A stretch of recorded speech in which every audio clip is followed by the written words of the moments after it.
Welcome back, guys, to the Andrei Delic Podcast. I'm your host, Andrei Delic. Today, guys, I'm going to be alone. I'm going to be talking about all different spheres of life, starting off with football, soccer, the greatest sport on planet Earth, one of the most popular things, most popular events, whatever, football, soccer. Let's start off with football. There's going to be some sociology, politics, culture, everything else. So let's start off with football. So, guys, recently, El Clásico happened. Barca versus Real Madrid. Recently, Real Madrid won 2-1. Of course, you guys probably saw the clip of me bashing Real Madrid, saying fuck Real Madrid, fuck their supporters, fuck this city. Basically saying fuck everyone and everything that has to do with Real Madrid and Madrid. And now Barca have lost. I don't give a fuck. Like, honestly, now, fuck Real Madrid even more. Fuck their supporters even more. I'm not going to back down. I don't give a fuck. I said what I said. Even though we lost, who gives a fuck? Next game is going to be played at Camp Nou. We're going to have all our best players back. Let's not lie. Lamine Yamal was playing injured. Pedri didn't have his best game. Lewandowski wasn't there. Rafinha wasn't there. Gavi wasn't there. So many big stars from FC Barcelona weren't there that game. So, guys, Real Madrid fans, you had your entire team, your entire roster was on the pitch, your best players. You guys won 2-1. If I'm being honest, it wasn't a big victory. It wasn't like you guys dominated the game, because you guys didn't. The first 30 minutes, it was all about FC Barcelona dominating and possessing the game. All about FC Barcelona. Then the last 15 minutes, Real Madrid started kicking in, started scoring goals. I think they scored one goal. They had like 2 offside goals with Mbappe, who did a crazy volley of a goal. Fucking crazy goal from Mbappe. Then second half, again, Real Madrid scored goals. They scored another goal in the second half. But then they were just defending the entire game. While Barcelona, in my opinion, they didn't play well. I'm not saying they played well. They didn't play well. But neither did Real Madrid. Real Madrid, they were only defending, parking the bus, while Barcelona were trying to construct something in the middle of the pitch, in their last third of the pitch. Barca were trying to do something. They couldn't do shit. I'm not going to lie. They couldn't do shit. But still, Real Madrid didn't play well either. Both teams didn't play to their best potential. And if I'm being honest, looking at all the players that Barca were missing, Barca, if they had Rafinha on the pitch, Gavi, Lewandowski, it would have been a way different match. In my opinion, this game, Barca lacked a lot of speed. They were lacking speed, in my opinion. I understand Lamine Yamal was nowhere to be found. Didn't have his best game. But like it or not, he was playing, not fully injured, but he had a little bit of injuries when he was playing against Real Madrid. Pedri didn't play his best game. De Jong was running for his life, defensively and offensively. Big shout out to Frankie De Jong. Defensively, we were pure dog shit. Balde, broski, Balde, let me teach you something. You're a professional. Like, I don't want to be cocky or anything, but once when Militao was on the left wing with the ball at his feet, close to the end line, on the sidelines, instead of pushing him, look where the ball was. All my defenders, pro or amateur, when you're defending, you don't give a fuck about the player or where he's body feinting or where his body is going. You just look at the ball. Just look at the fucking ball. Don't look at his body feints. Don't look at his shoulders. Don't look at his legs. Don't look at his knees. Don't look at his ears. Don't look at his head. Look at where the fucking ball is. That's the only thing that matters when you're defending in football. That's the only thing that matters. When you're a defender or when you're simply defending, just look at the ball. Just look at the ball. That's it. Balde was on the left wing. He tried to push Militao out. No, he wasn't even looking at the ball. He was just looking at where Militao was, tried to push him out. Didn't work. Militao took the ball. Thankfully, Militao has no dribbling skills. He's a defender. Then he couldn't do much, but still he brought the ball in. He cut inside. He gave a pass to, was it Mbappe? Was it Vini maybe? I'm not sure. And then nothing happened. But what I'm trying to explain right now, the point I'm trying to prove right now is Balde fucked up. Koundé fucked up. The entire defensive line from Barcelona, they fucked up that game. They were doing well, their offside trap, that was doing well. They kept the pressure up. But altogether, they fucked up. Our main goalkeeper wasn't there, and we just lacked a lot from Barca fans. But like or not, yes, Real Madrid won, fair and square. But still, like I said, fuck Real Madrid, fuck their supporters. I don't give a fuck. Now that they won, fuck them even more. See you guys next at El Clásico when Rafinha's going to be there. Gavi, Lewandowski, our main goalkeeper, is going to be a totally different game. It's going to be pure domination from FC Barcelona. Talking about a game, let me pull up the lineups and the stats from Barca versus Real Madrid. Mbappe, that game proved my point that he is still one of the greatest players on planet Earth, that he's the best player at Real Madrid. He's their main star. And Bellingham is an amazing midfielder. I never said the contrary. I just said that he's not like Pedri. That's not his style, or like Iniesta. But as a midfielder, amazing role. Bellingham is one of the greatest midfielders on planet Earth. In my opinion, it's Mbappe, Vitinha, Pedri. Those three are probably the best midfielders right now on planet Earth. So, guys, let's look at the stats. Let's do stats before I do the lineups. So, Real Madrid that game had 21 shots, 9 shots on target. Barca had 13 shots and 6 shots on target. That's what I was saying. Real Madrid had way more opportunities. Possession was on Barca's side, which makes sense. They had 52% of possession, while Real Madrid held 48% of possession. Total passes completed. Look at the huge difference between Real and Barca, and this is going to sum up the entirety of the match, that El Clásico. So that game where Real Madrid won 2-1 in the El Clásico against Barcelona, they had completed 244 passes compared to Barca's 617 passes completed. That's almost 3 times more than Real Madrid. That explains and that shows the differences between Barca and Real that specific game. Barca have always been more technical and more passing and more tactical than Real Madrid. They've always been like that. But this game, 244 passes completed to 617 passes completed. Look at the huge difference. This is what I'm saying. I'm not saying that Barca played better. They didn't. Real played better. But they had more possession and they held on to the ball longer than Real Madrid. Real Madrid, once the second half came in, once they scored their second goal, they were parking the shit out of their bus. And that's just a fact. Many fouls on the Real Madrid side, 12 fouls, 6 fouls on Barca side. 5 yellow cards from Real Madrid and 4 yellow cards from Barcelona. 1 red card from Real Madrid and 1 red card from Barcelona. I fucking like this, guys. I like when there's fucking yellow cards and red cards being thrown around in El Clásico matches. Why?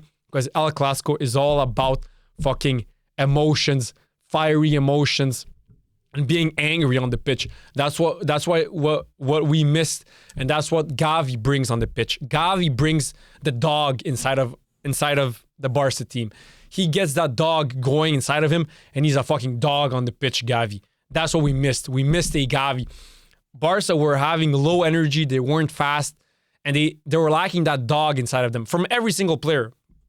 Lamine Yamal, Pedri. Frankie de Jong had a little bit of dog inside of him. That game, he was running everywhere. He was defending, attacking, everything. But Barca were lacking that dog inside of them, which Mbappe and Bellingham weren't lacking that game. So I just want to say I'm really happy. This is what El Clásicos are. El Clásicos are all about fighting, having big pressure, fiery fights between the players, yellow cards, red cards. That's what El Clásico is all about. 5 offsides from Real Madrid, 2 offsides from Barcelona. There was a lot of offsides on the Real Madrid side. Thank God for VAR. If it wasn't for VAR, Barca would have lost that El Clásico like 5-1. Like real shit, they would have lost 5-1. Real Madrid had 12 corners that game, and Barca had 4. Now for the lineups from Real Madrid. Let me show you the difference between both lineups.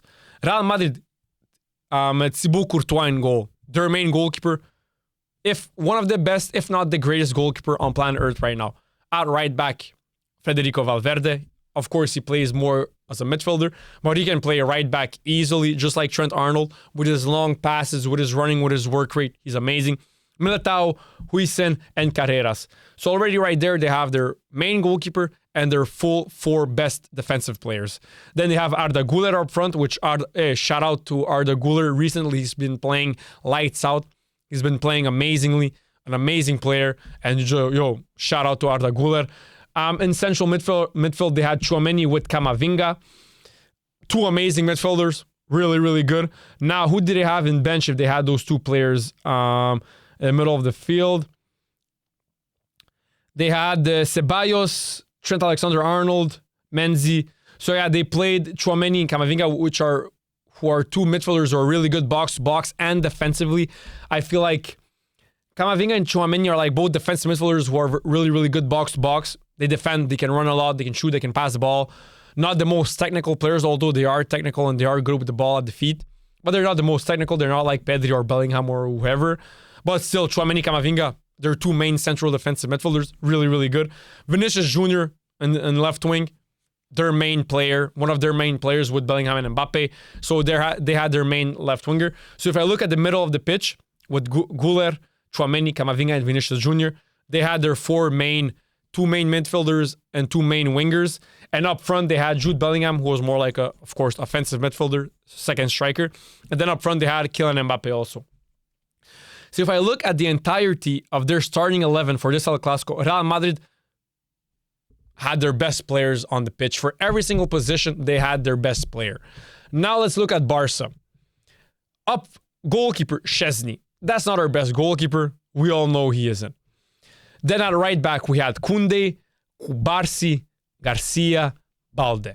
Now, that's our main back line. That's our main back line. So I cannot say anything there. But the only thing I can say regarding this back four is they had a really bad game. They didn't perform well. They underperformed. And I mean, look at the ratings they got. Balde got 2.8. Garcia got 2.8. Kubarsi got 2.9. And Koundé got 2.9. These are really, really bad ratings. It's just really, really bad ratings, man. If I look at Real Madrid's defense, they have Valverde at 4.3, Militao at 4.1, Huijsen at 4.2, and Carreras at 4.2 out of 5.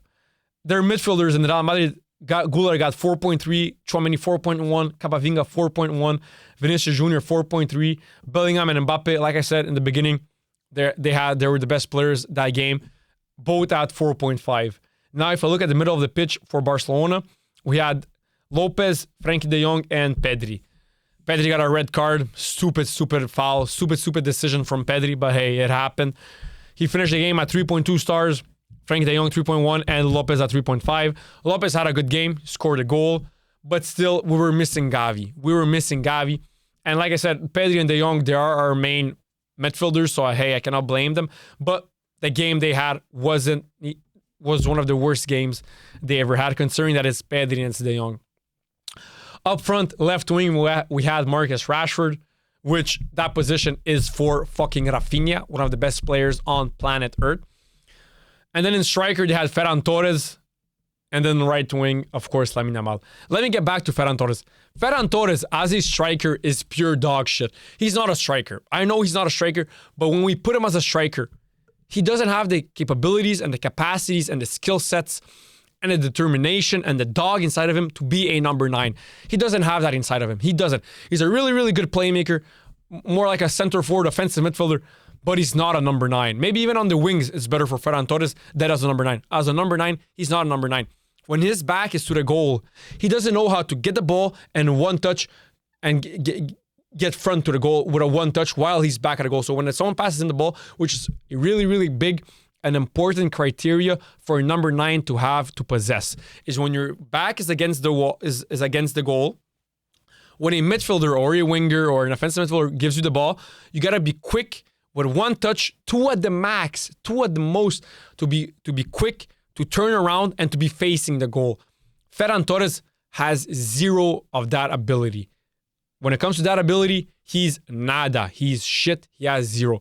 And if you want to be a number 9, you got to not only have that ability, but you have to master that ability to, when your back is against the wall, you can shift quickly with 1 or 2 touches at the max and be facing the goal.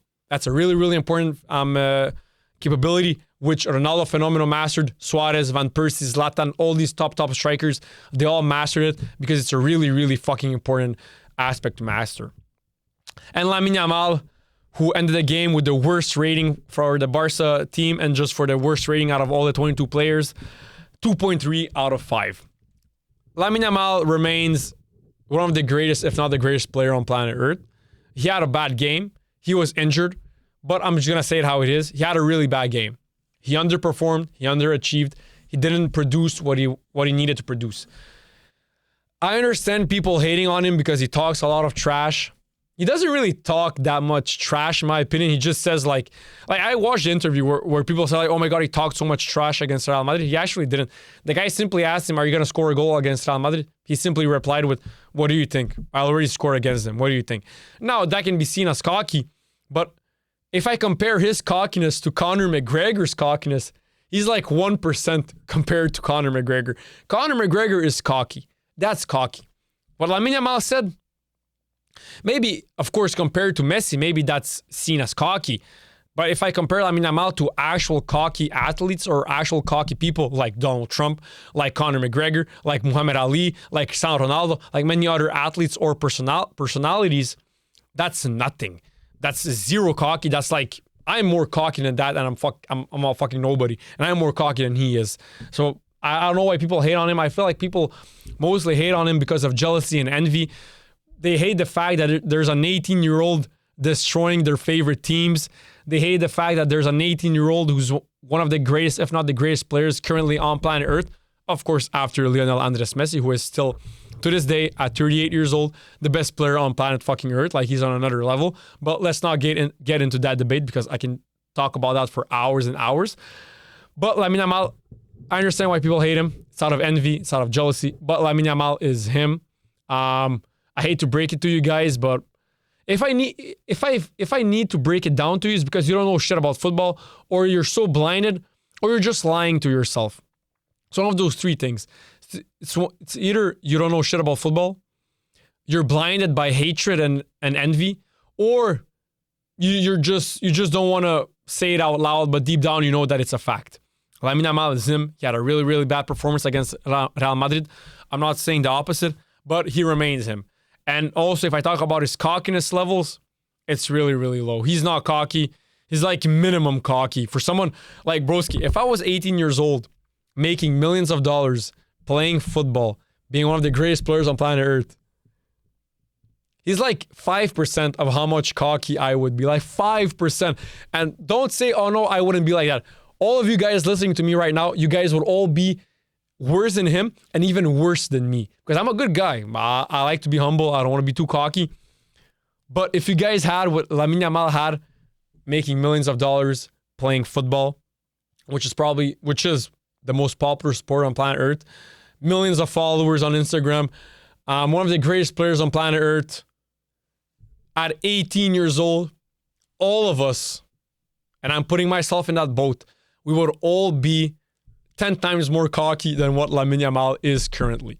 I personally, I can speak from experience, I would probably be 50 times more cocky than what Lamine Yamal is currently if I was in his position. 50 times easily. I probably would have started a war somehow, somewhere.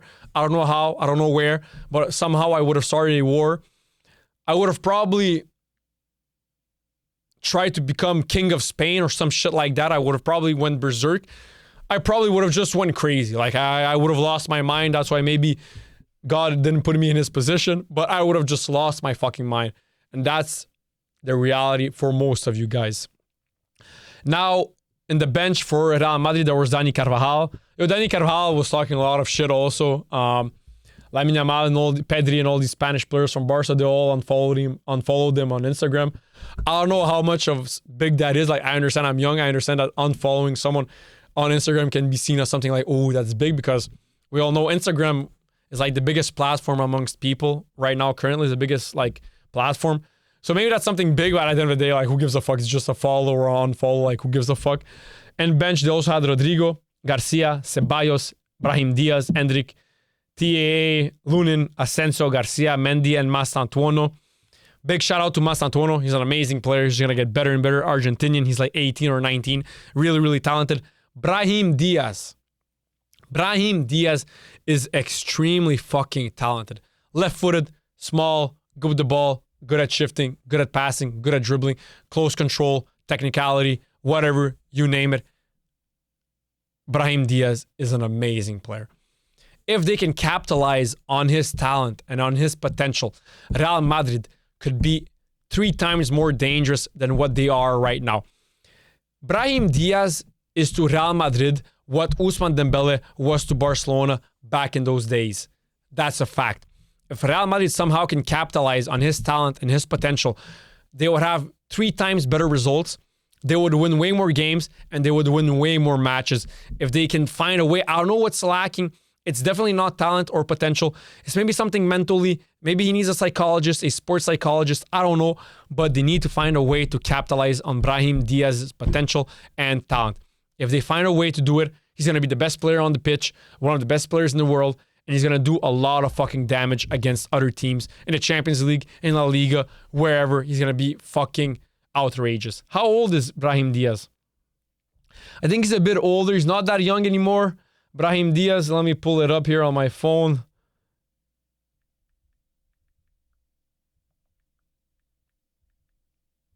Brahim Diaz, 26.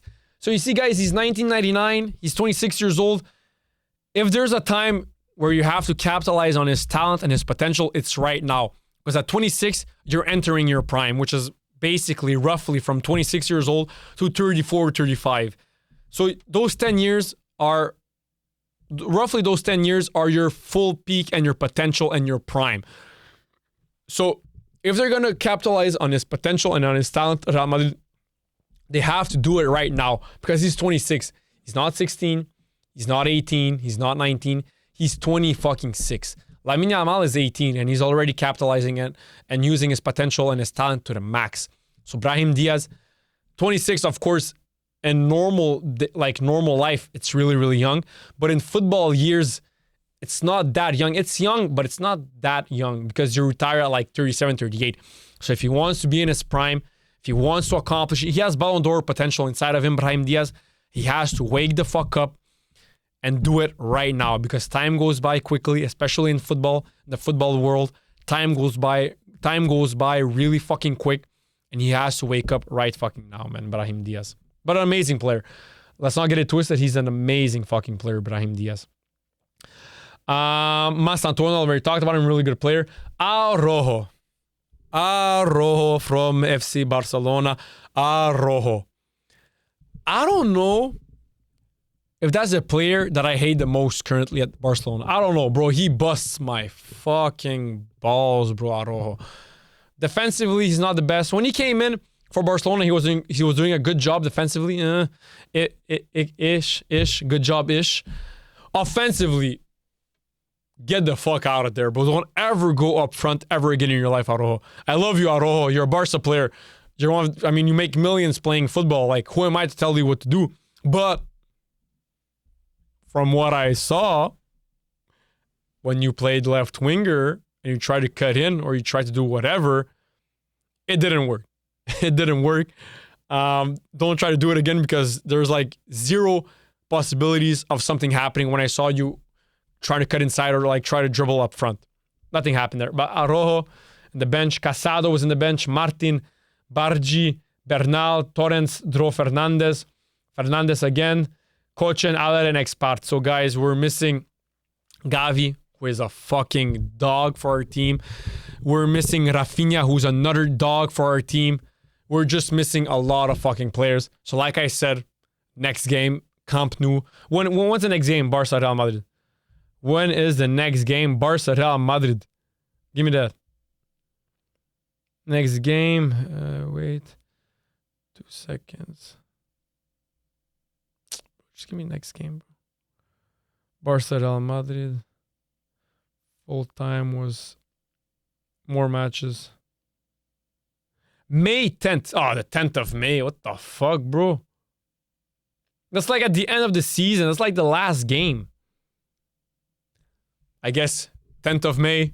We're gonna see what Barca is truly about. They have to fuck Real Madrid up.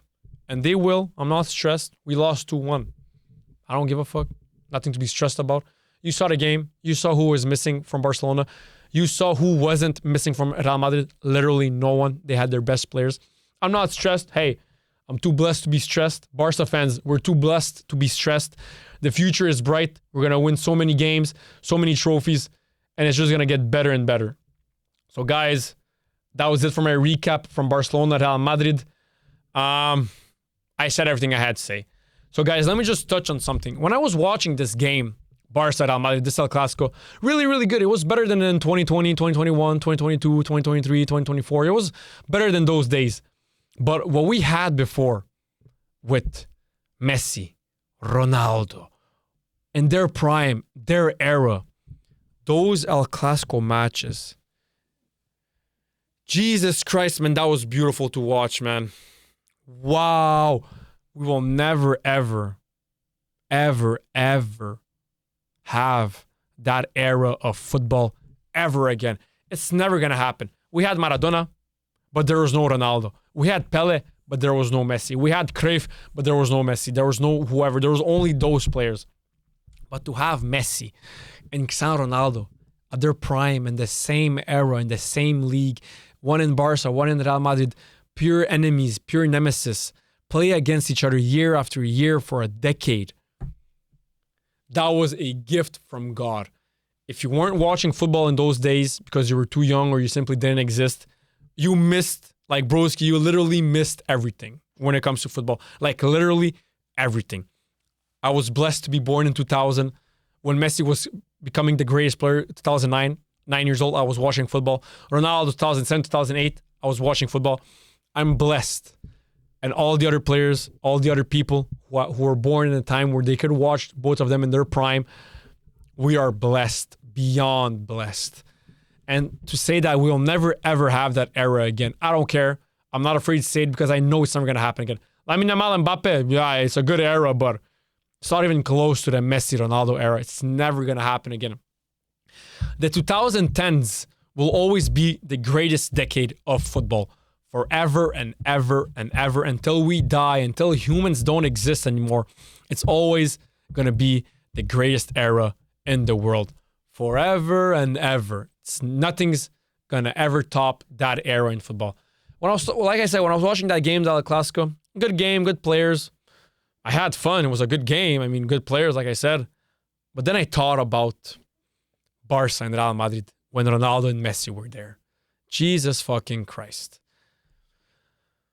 Like, think about the players, broski. Think about the fucking players, man. Messi, Neymar, Suarez, Iniesta, Xavi, Rakitic, Busquets, Henry, Ronaldinho even, the Galacticos from Real Madrid, Puyol, Cristiano Ronaldo, Modric, Cruz, Casemiro, Zidane, Raúl, Ronaldo Fenomeno, Bale, Benzema, Marcelo, Carvajal, Ramos, Pepe, oh my God, Gerard Piqué, Carlos Puyol, Dani Alves, Enrique Abidal, Victor Valdes, Iker Casillas, Keylor Navas. Wow, man. What fucking prime players, man. It's never going to happen again, man. I'm sorry, guys. If you just started watching football, or if you're born like literally 10 years ago, 5 years ago, I'm sorry for you, man, because you're never going to witness the greatness, the peak that was football in those days, man. You're never going to witness it. I'm sorry for you guys. And for everyone who witnessed it, let's just give the world, give God. God created them. Let's give God, Messi and Ronaldo, a round of applause for the entertainment, the joy, the happiness, the sadness, all the emotions they made us feel. Thank you, guys. And that, I just want to say, it's never going to happen again.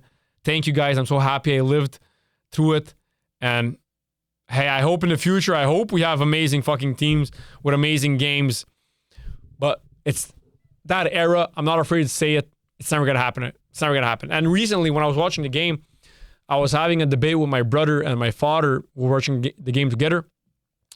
And they think, my brother and my father, I'm not on the boat, they think that one day someone will surpass Lionel Andres Messi.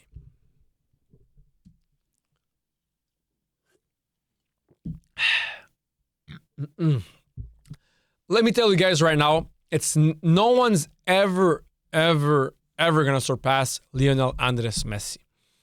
Two reasons why. When it comes to purely footballing abilities, there's only two players who can compare with Messi, who's at the same level as Messi, in my opinion. Diego Armando Maradona or Ronaldinho Gaucho. When it comes to footballing abilities, they are at the same level as Lionel Andres Messi, which means peak level. Plafond. T'as plafonné. You plafonné, bro. You cannot go higher than that. That's the peak level. You cannot go higher than that. What they can do on the field, purely footballing abilities. Maradona, Ronaldinho, and Messi, you cannot get better than that. It's impossible. But the difference between Messi and Maradona and Ronaldinho is Maradona and Ronaldinho, what they lacked, longevity and accomplishments. They had accomplishments. Both have a World Cup. Both dominated in their prime, which was really short. What they lack compared to Messi, trophies, longevity, Messi has that. Messi is perfect. He completed football in every aspect. Meaning, when it comes to abilities on the pitch, he's number one with Maradona and Ronaldinho. But also when it comes to accomplishments, he's also number one. No player on planet Earth has accomplished as much as Lionel Andres Messi. No player. Not Ronaldo. Ronaldo, when it comes to purely accomplishments, he's the second player who accomplished the most. I give it to him. I'm not going to take that away from him. That's a fact. No one can even compare. Even Ronaldo, who is second, cannot compare to Messi when it comes to simply accomplishments. Not footballing abilities, but simply accomplishments. He doesn't even compare with Lionel Andres Messi when it comes to simply accomplishments. And then, of course, if we add footballing abilities, then Messi is 10,000 miles ahead of Cristiano Ronaldo. But let's not go into that. Let's only talk about accomplishments. You cannot compare both when it comes to simply accomplishments. But like I was saying, the main argument is, like I said, no one's ever going to be like Lionel Messi. Why? Because when it comes to footballing abilities on the pitch, he's at peak. When it comes to accomplishments, he's also at peak. Do you understand how fucked up that is? There's this peak here of footballing abilities, and there's this peak here of accomplishments. When it comes to the peak of footballing abilities, simply footballing abilities, there's three players: Maradona, Ronaldinho, and Lionel Andres Messi. When it comes to the peak of accomplishments, there's only one player, Lionel Andres Messi. And then 10 floors down, in another building, in another road, in another city, in another street, in another country, in another building, there's Cristiano Ronaldo with accomplishments. So Messi is at peak at both. How can you surpass that? You cannot. Who's going to surpass that? Literally fucking no one, because it's impossible to surpass. I'm ready to make a bet right now with whoever wants $2,000, $3,000, I don't care, that no one ever is going to surpass Lionel Messi in the GOAT debate, either footballing abilities or either accomplishments or either just those two together. No one's ever going to surpass Lionel Andres Messi. It's never going to happen. Never, ever. So that's why I want to talk about it, because my dad and my brother Luca thinks the opposite. They think that someone is going to surpass Messi one day. I don't see it happening. Okay, guys, let's do some reactions to crazy takes regarding football. So Gary Neville once said regarding Cristiano Ronaldo versus Lionel Messi debate, he said, if you could pick one player in history to come off the bench and win you a game, it would absolutely be Ronaldo. I do think he is the greatest football player who has ever lived. First of all, this I hear so many people talk about this. It's such a fucking stupid take. So, if you need a player to come off the bench and win you a game, Lionel Andres Messi. If you need a player for anything that is positive, Lionel Andres Messi is always choice number one. It's not even a debate. Now, of course, some people saying that Ronaldo is more clutch than Messi, that's the stupidest argument of all time. Real Madrid as a team was more clutch than Barcelona in general. That's a fact. But Ronaldo simply as a player isn't more clutch than Lionel Messi. Not even close. What the fuck are you talking about? Lionel Messi can literally take the ball all alone, dribble past 4 players from the middle of the pitch and score a fucking goal. The day Cristiano Ronaldo does that, the day he does that, I'm deleting my podcast and you're never going to see my face or hear my voice ever again in front of a camera talking about football. Never, ever again is going to happen. And I can say that why? Because I know Ronaldo is never going to do that. I'm confident. I don't give a fuck. I know it's not going to happen. So I know I'm never going to delete my podcast, or that I'm never going to stop doing what I do right now. I know it's never going to happen. I know he's never going to do it. There's no way. He couldn't do it. He can't do it. He can't. He can't even do it in Saudi Arabia. He couldn't do it in Europe. He can't do it in Saudi Arabia right now. He can't do it on the international stage. It's never going to happen. Never. Never happened. Never happened. It's never going to happen. And it's not happening right now. It's never going to fucking happen.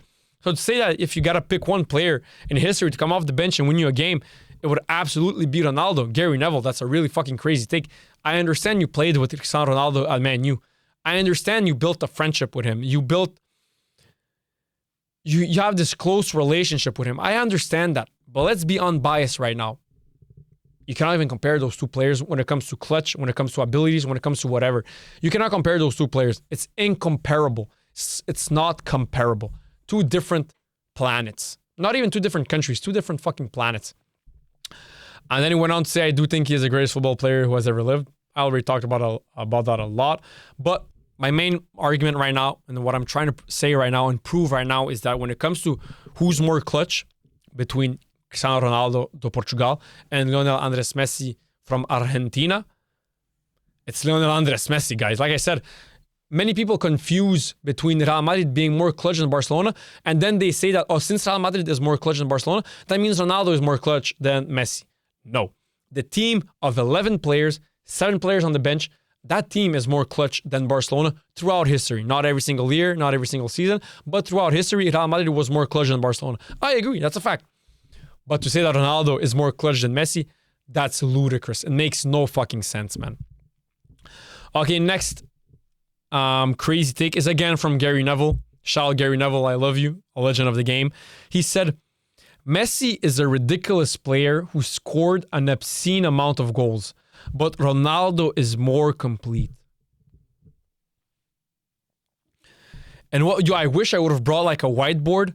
In what way is Cristiano Ronaldo more complete? Please, in the comments, explain that to me. When it comes to everything that has to do with the ball, technicality, and footballing abilities, there isn't a single thing that Ronaldo does better than Messi. Not a single fucking thing, except shoot penalties. I'm going to give that to Ronaldo, to Penaldo. When it comes to shooting penalties, he's better than Messi. Everything else, literally everything else, not physical abilities. When it comes to physical abilities, I'm giving that to Ronaldo. Not all. When it comes to having balance and having agility, that's Messi. Since he's shorter, I'm a smaller center of gravity. He has better agility and better balance than Cristiano Ronaldo. But when it comes to running fast, Ronaldo is way faster than Messi. Maybe not way faster, but he's faster. He's more explosive, better acceleration, jumps higher, is stronger physically. But everything else, Messi is 10 times more complete than Cristiano Ronaldo. Cristiano Ronaldo can't dribble a fucking player. Like, he can't dribble a player. His vision is average. His passing is average. Even when it comes to finishing, scoring goals, Messi's better than Cristiano Ronaldo. The stats prove it. The numbers speak for itself. Even when it comes to scoring goals, what Ronaldo does best, Messi is better than him at that. And then when it comes to playmaking, it's not even close. Ronaldo is in top 1,000 of the best playmakers in the world of all time. He's not even top 1,000. Messi is number 1. Not like literally, like not maybe top 3, no, he's literally number 1. Like, he's literally fucking number 1. That's who Lionel Messi is. Literally number 1. So to say that he's more, and it's not only Gary Neville who says this. I hear so many fucking people, so many of my friends, so many of my colleagues, so many of my whatever say that Ronaldo is more complete than Lionel Messi. I don't know. The only thing they can think of, like, also one thing that Ronaldo does better than Messi is shoot with his weak foot. I guess that's what he's seen in mind, because I think this is how they rationalize. They say like, oh, Ronaldo is good at dribbling, he's good at passing, he has a good vision, he has good creativity. But now let's look at Messi can't shoot with his right. Well, I mean, actually he can, but he doesn't have the best weak foot. Messi, I agree. And then they say, oh, but Ronaldo can. Ronaldo is taller, faster, physically more in shape, in better shape. So he's more complete, because when it comes to dribbling, they can both dribble. Yeah, okay, they can both dribble, but let's talk about the levels of differences when it comes to dribbling, when it comes to passing, when it comes to creativity, when it comes to vision, when it comes to footballing IQ, whatever. Messi, it's here. Ronaldo, it's go, like I said, go 10 floors down, change buildings, change streets, change cities, change countries, go to planet Mars, and then you'll find Ronaldo. And then here you have Messi. It's not even debatable. That's why I think that's how people come up with that take, saying that Ronaldo is more complete than Messi. Like, what the actual fuck? But I guess that's how they see it. That's how they rationalize it inside of their mind. But I'm here to tell you guys it makes no fucking sense. And that rationality, the way you rationalize I understand your logic, but it's illogical when I explain it to you guys. So that's why this is just a crazy fucking take from Gary Neville. So my thoughts on Roy Keane calling Jack Wilshere, quote unquote, the most overrated player on the planet. This is when Jack Wilshere was like this youngster from Arsenal. They all talked about him a lot. He played against Barcelona in the Champions League, against Xavi, Iniesta, Busquets. If I'm being honest, Jack Wilshere was bossing the midfield against the three best midfielders at the time in the world at that time. Messi, Busquets, Xavi, Iniesta, who are probably also the three greatest midfielders of all time with Zinedine Zidane. That game, he was bossing it. Now, is he overrated? Maybe he was a bit overrated because he was English, like all the English players, but he was really, really fucking talented. When I say that he was a bit overrated, I'm not taking away the greatness, the talent, and the potential he had. This is what I mean. Once the British media were talking about Jack Wilshere like if he was the next Maradona. That's where I'm like, okay, that's what overrated means. Saying that he could have been the next Modric, the next Iniesta, even that in my opinion was a bit pushing it, but that would have been like more okay, I don't mind it. But when they were talking about him being the next Maradona or the next Messi, that's where the overrated signal comes up in my mind. Overrated. But say that he had crazy potential is true. Jack Wilshere had amazing potential. Really, he had really, really crazy potential. He could have been one of the greatest midfielders, one of the greatest English midfielders of all time. If they would have compared him to Paul Scholes, that would have made sense. Paul Scholes, an amazing player.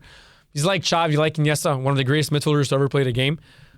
So that would have made sense. But when they were comparing him to being the next Messi, the next Maradona, that was like, okay. That's when I was like, okay, let's fucking calm the fuck down.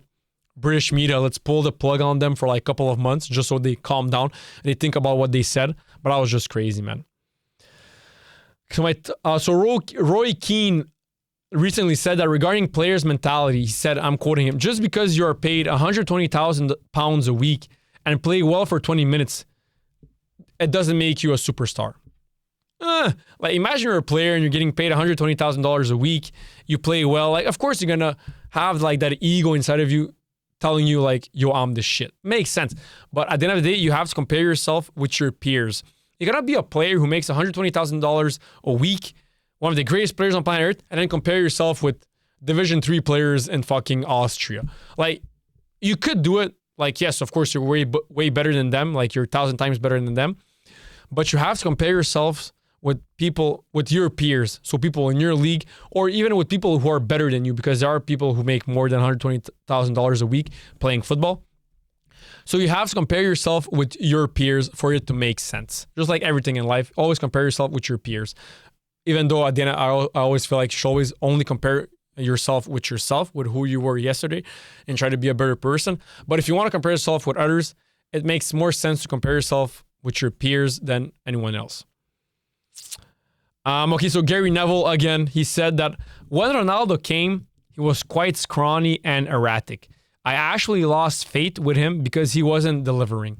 That's true, but this is going to be a big props to Cristiano Ronaldo. Yo, he went from being really scrawny, not the quickest, not the most explosive guy, not the best player, but with pure determination, pure hard work, pure perseverance, he became Cristiano fucking Ronaldo dos Santos, one of the greatest players of all time.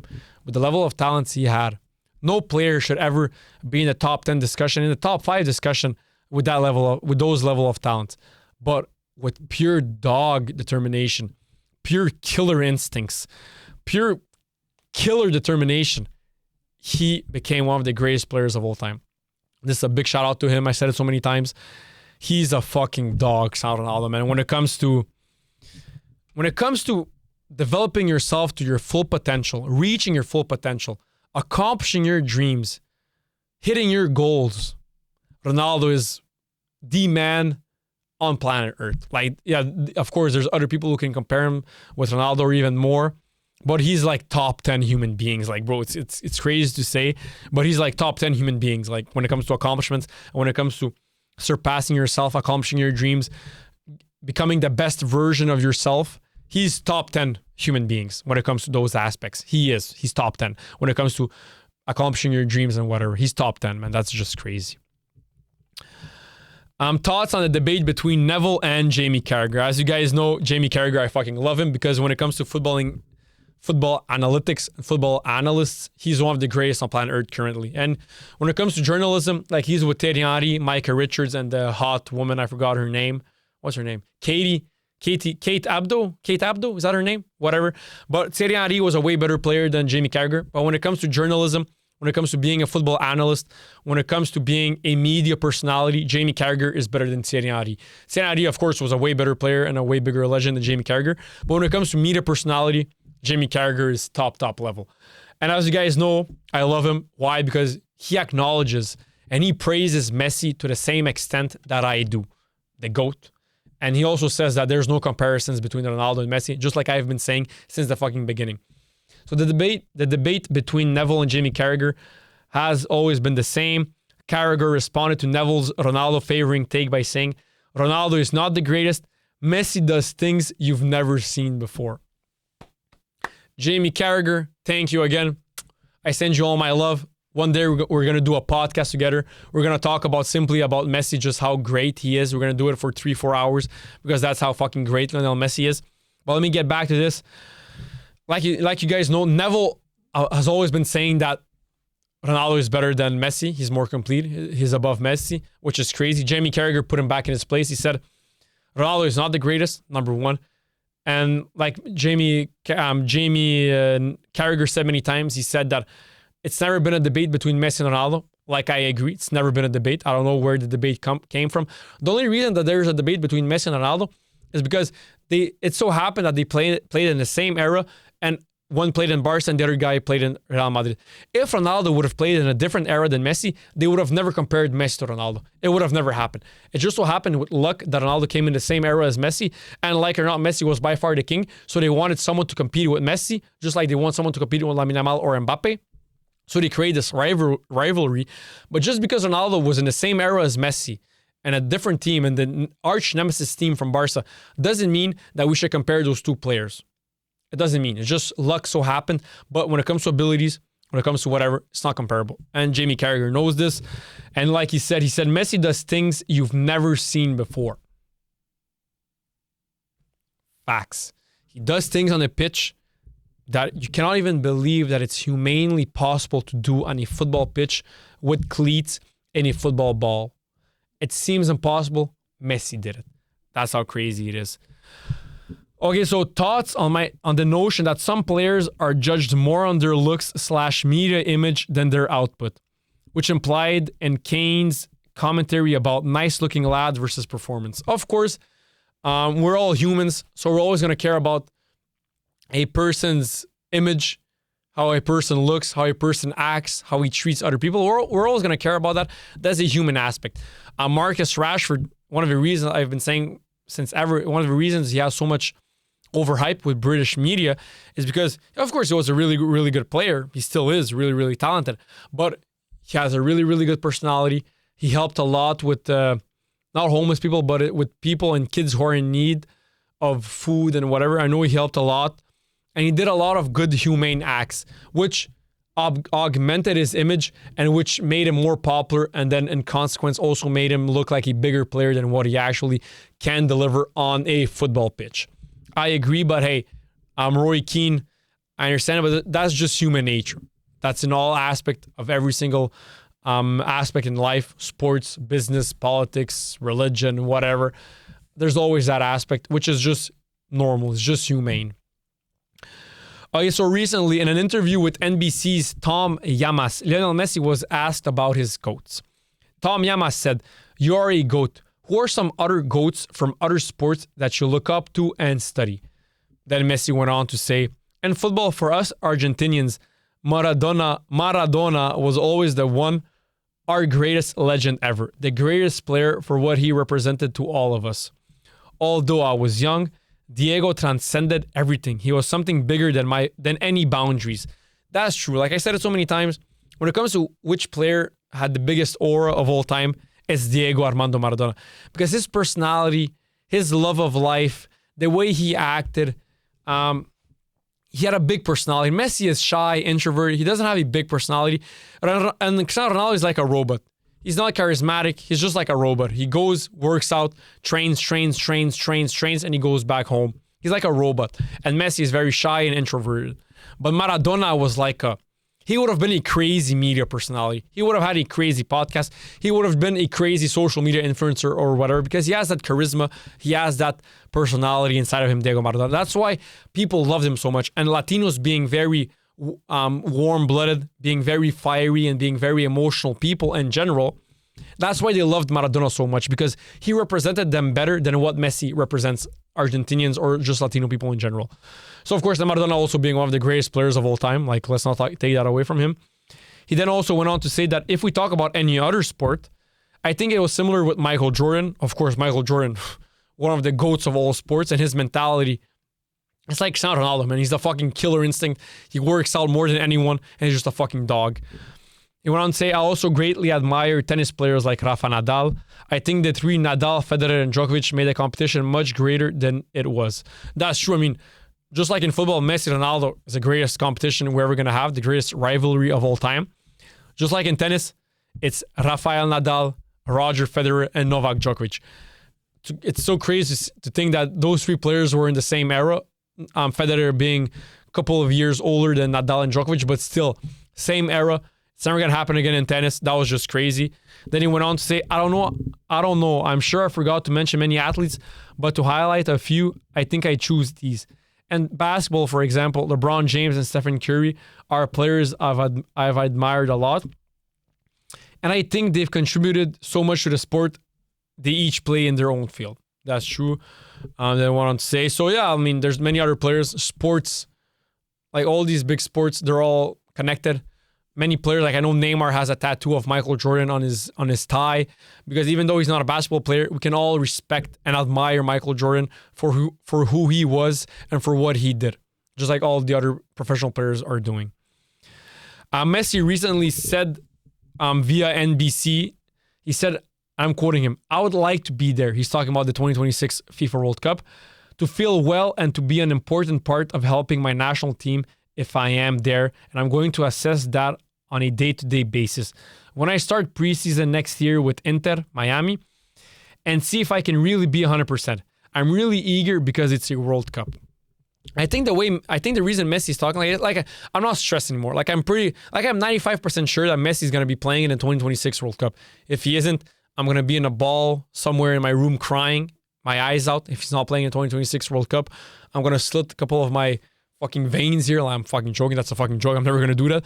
But I'm going to be really fucking depressed if he doesn't play in 2026 World Cup. Really fucking depressed. But deep down, he's 38. Like I said, he's still the greatest player on planet fucking Earth, Lionel Messi. And I'm pretty sure he's going to be playing in the upcoming World Cup. I'm pretty sure. And he said that if he feels like he has an important part in helping the national team, broski, you're going to be the best player for Argentina, and you're still going to be the best player in that World Cup. That's who Lionel Messi is. But hey, I feel like he's really humble, so he doesn't want to say it. But deep down, he knows it because it's a fucking fact. So all my Messi fanboys, all my Messi dick riders, just like myself, don't worry. Take my word for it. I have insider information.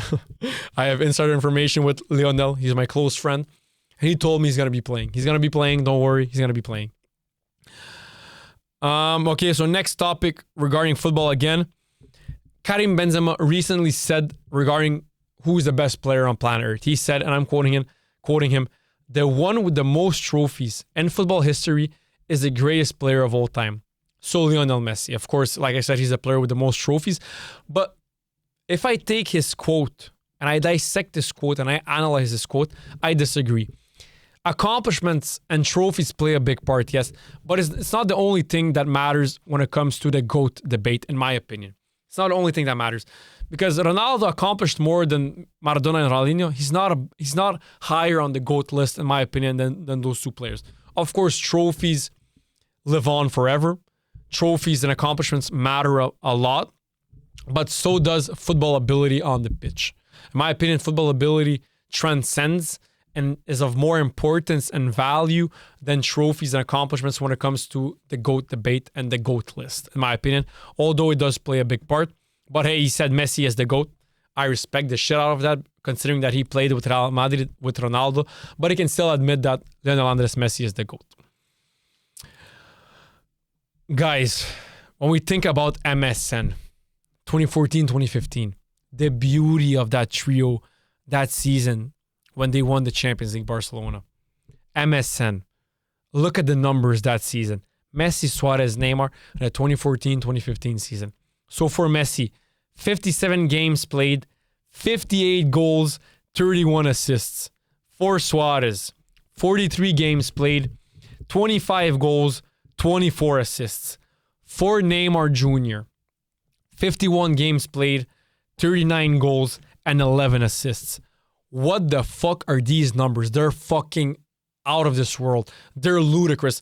We're never ever gonna see an attacking trio as good as Messi, Suarez, Neymar.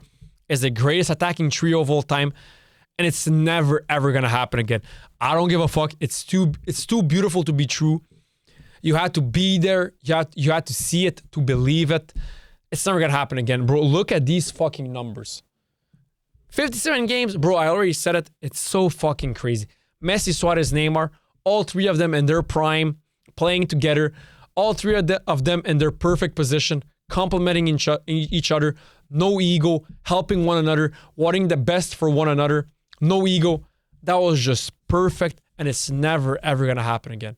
Never, ever again are we going to see a better attacking trio than MSN, Messi, Suarez, Neymar. It's never going to happen again. And no attacking trio comes close to MSN. That's why it always blew my mind when people compared BBC, Bale, Benzema, and Cristiano to MSN. There was no comparisons. I'm sorry. You cannot compare Messi with Ronaldo. It's incomparable. You cannot compare Benzema with Suarez. And you definitely cannot compare Bale with Neymar. Not even fucking close. All three of them eat those other three players alive. It's never going to happen again. That attacking trio is just out of this world, man. It's never, ever going to happen again. I'm sorry, guys. I hate to break it down to you guys. You had to be there to believe it. You had to see it to believe it. But it's never, ever going to happen again. And that was just, God gave us that gift. And hey, it's never going to happen again. Okay, next topic. And this is a quote from Lionel Andres Messi. I'm not even going to read the quote, but I'm going to start off by saying that I already agree. I don't know what he said. I didn't read it yet. But since it comes from Lionel Andres Messi, I agree. So he said, many players are obsessed with records and end up forgetting the main goal, which is the team's success. Thank you, Messi. Football, soccer is a team sport. It's 11 players against 11 players on the pitch for 90 minutes with 7 substitutes for each team. It's a team sport. At the end of the day, what matters is winning games. A player cannot win a game. A team has to win a game. That's the only thing that matters. And this just shows the greatness of Lionel Messi. Imagine being Lionel Andres Messi, the greatest player of all time, and you only care about the team playing better. That's why the way he played, so simple. Every move Messi made, and still makes to this day, is all in favor of the team playing better and winning. Every single move. That's why you see him many times playing one touch. Every pass he makes is in the team's favor. Every dribble he makes is in the team's favor. Every run he makes is in the team's favor. Every shot he takes is in the team's favor. Every free kick attempt is in the team's favor. Everything Lionel Andres Messi does on the pitch is in the team's favor. Literally everything. Not one thing, not 8 things out of 9, not 9 things out of 10. Literally 10 things out of 10. He never played it with ego. Never, ever. Still to this day, he doesn't play with ego. Some people can say, yeah, but when he takes the ball and he dribbles past 4 players, that's ego. No, he's helping the team because he passed 4 players and he brought the ball and the play in a way better position than where it was before. Only he could do it, so he does it. He uses his skills and his talents to help the team win. He has no ego. He doesn't take a shot. So this is the difference between Messi and Ronaldo. If Messi is in a position to shoot, but there's another player, another teammate in a better position to shoot, he's going to pass the ball to him because he knows he's going to calculate inside of his brain in milliseconds because that's how his footballing brain works. He's going to give the ball to him because he knows if I give the ball to him, he has more chances of scoring, which at the end of the day which will bring better chances of the team winning the game. That's how Messi thinks. That's what I mean by he has no ego when he plays. If he decides to dribble past 3 or 4 players, it's because he calculated way faster than all of us and way faster than any other player that there's better chances of him accomplishing those 4 dribbles, getting the ball in a more dangerous and a more valuable position than if he was to make a pass to someone else or do something else. That's how his brain works. He's all about team first and just doing the least egoistic thing you can do on the pitch. Messi has no ego. He's all about team first, and he only does what's better for the team. Of course, he's going to use his talents. And one of his many talents is taking the fucking ball, dribbling past 4 or 5 players. That's one of his biggest fucking talents, and that helps the team a lot. But coming back to my comparison, so if Messi sees someone in a better position than him to score a goal, he's going to pass the ball. Although some players, unlike some players like Cristiano Ronaldo, he has ego. Not only him, Neymar, Hazard, all these other players who are very talented and very good have way more ego than what Messi is a player who was allowed to have the most ego and he still didn't. But if Ronaldo or Neymar or Hazard were in a position where they can shoot and maybe score a goal, but there is another player or another teammate who is in a better position and who does have more chance of scoring a goal, 9 times out of 10, Ronaldo, Neymar, and whoever, they're going to shoot out of ego because they want to score that goal. They don't want to give that goal to another player. They want to score that goal out of ego because they want better stats. Messi never does that. Messi never, ever fucking does that. Neymar does it. Ronaldo does it. Many other players. Ronaldo does it a lot. I'm not going to fucking lie. I don't want to bash him, but it's a fucking fact. Many times throughout his career was he in a position where there was practically no chances of him scoring. And there are many other of his teammates in better positions to score, to shoot and to score. He would still shoot that motherfucker. That's who Cristiano Ronaldo is. He doesn't give a fuck about the team to a certain extent. Of course, he wants the team to win and whatever. But I feel like he puts himself before the team, whereas Messi puts the team before himself. Okay, so let's do one last topic. It's regarding Yaya fucking Toure, man. What a fucking player. Highly underrated. I talked about him so many times on my podcast. Highly underrated. And let me just give you one example of why he was highly underrated. His best season, arguably his best season with Man City, the 2013-2014 season, where he was a defensive midfielder. David Silva was an offensive midfielder.